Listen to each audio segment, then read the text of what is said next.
What's up, everybody? Today, I want to talk about the books that have made me very, very sad. But in a good way, because, well, I kind of wanted to be sad in some weird way.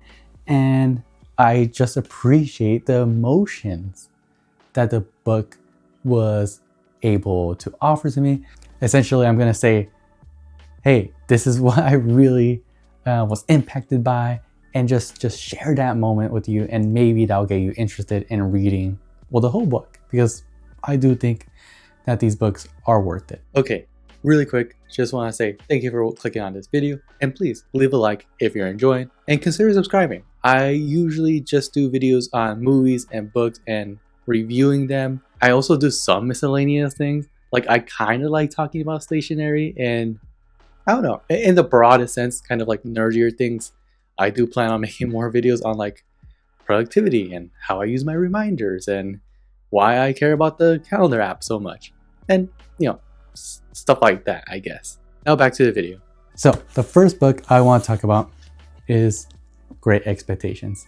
So this one is pretty classic. I mean, it's Charles Dickens, one of the greater writers that ever lived. I know some people people get really mad about that. I don't know. I like the classics. I seek out the classics. I think they're classics for a reason, and find some of those reasons are kind of nonsensical.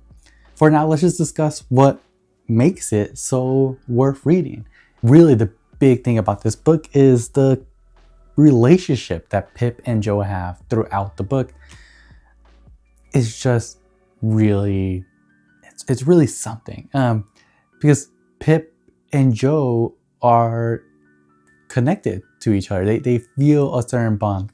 Like, yes, what their living experiences have, like it doesn't give them everything, but since they're together, they can get through things. And at one point in the book, basically what happens is Pip finally gets this big, what was it called? Reward, I guess. Out of nowhere, he's basically living the good life, and he doesn't connect with Joe anymore. He's like, oh, you're not like the rest of us, right? Like, I just have a different way of being now.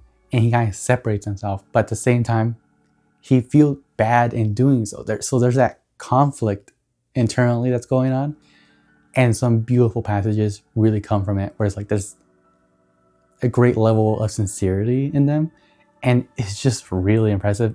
Like, those moments really touched me.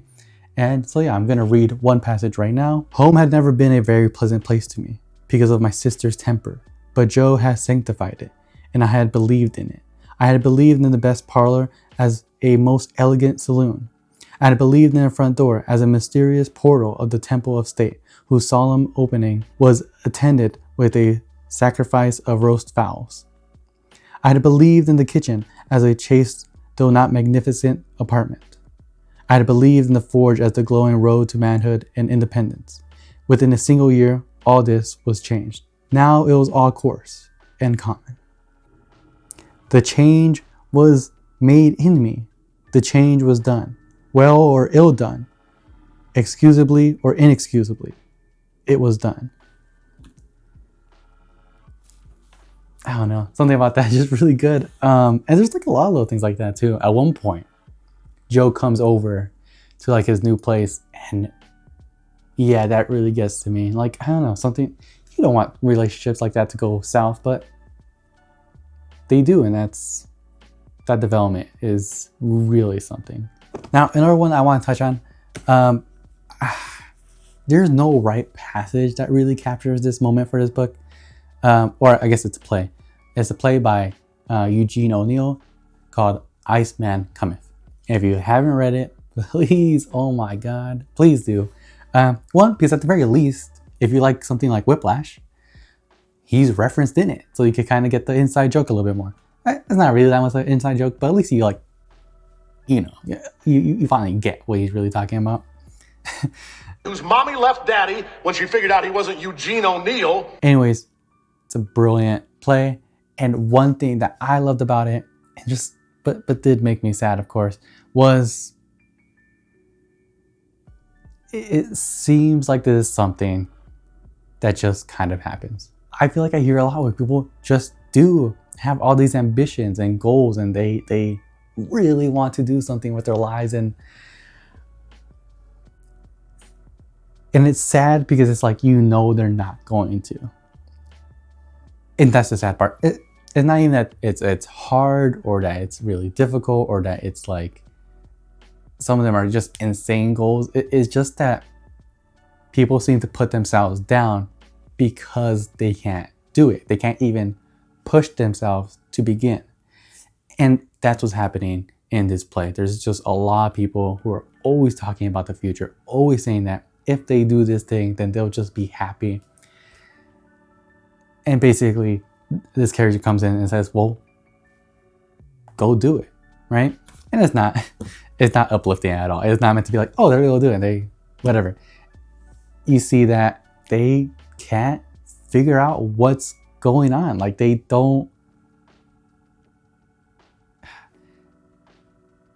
can't do what they want to do, and they have to accept that fact. Otherwise, their whole life is just yearning. And yeah, that's just really sad, but I feel like it was really important. And it really got to me. And, you know, I'm not very, like, I wouldn't lie myself to that way of looking at things. For one, I think, you know, even if you're not like a grand success, just having those things that you care about and pursuing them, that in itself is fulfilling, and therefore worthwhile. But it is something to consider a lot, and it did make me very sad when I read it. There is that scene that is just good, right? Like, they're in this whatever, getting drunk or whatever, and the bartender tells the guy, he's like, well, you know, they're gonna just come back, right? He's like, well, that's the point, right? And I love that moment because it is capturing this theme that we're talking about. It's like, we know that there's just some delusion that they're living with, right? And they have to go face it. And I feel like that has been a thing for, I don't know, it's just part of life sometimes. It's like one of those sad, very difficult truths that we have to face. But overall, I mean, sad but beautiful kind of thing. And I really liked it. And I hope you do read it. Now, other one that I want to talk about, this one's huge. Oh my God, I know. I think this copy is like, yeah, any copy you get, it'll be over 1,000 pages. There's no way. But I love this book. It's Les Miserables by Victor Hugo. Amazing. I love it so much. I think probably one of the sadder elements. Honestly, it's really hard to pick. There's so much sad things going on in this book. It's kind of insane. But for me, probably the whole thing with Cosette is the sadder stuff. I mean, that really got me bawling. I'm not even gonna lie. Basically, she's like this orphan girl, and the people who are taking care of her are completely just taking advantage of her. I mean, she's just a little kid, and they're making her do free labor, basically.